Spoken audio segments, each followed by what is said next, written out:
Mehet. Jó napot kívánok, itt állok a Betlen Gábor szakképző és speciális iskolánál. Nézzenek arra fel, lássák?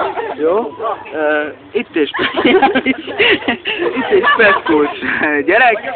Kérdezni szeretnék magától valamit. Miért vagy ilyen hülye? Ilyenek születtek. Fejrejtettek, mikor megszülettél? Gyere!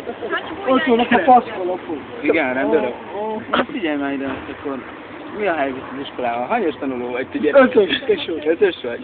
Jó. Nagyon kemény. Nyelvtanból, németből, énekből. Most énekből menő vagy? Akkor figyelj, mert énekelj nekem valamit. Trükkös egy,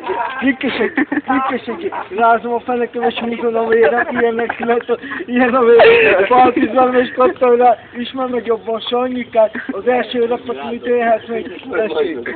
Ennyi volt? Ennyi volt. Na jó, akkor menjünk a másik speckóshoz.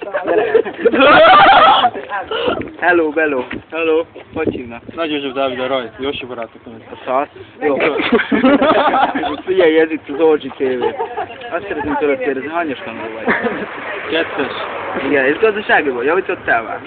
Jaj, ez a javító kocsi. Hogy megbukhass? Hát nem. Na ide figyelj, azt hallottam, hogy Sanyival homokoskodtok. Egy szobával laktok, igaz? Nem, de a Sanyiról azt tudom, hogy homokos. Igen? Na miért már bepróbálkozott nála? Attillának. És régóta együtt vagy Sándorra? Nem, mert most ismertem meg 2 éve.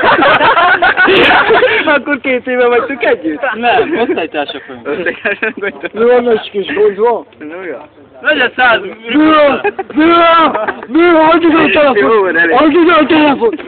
Ugyanúgy csak itt 800 ezeket keresek, tesó, Gábor. Ha kell, Hogy vegyem be a videóba, hogy pofán mellek? ha kell,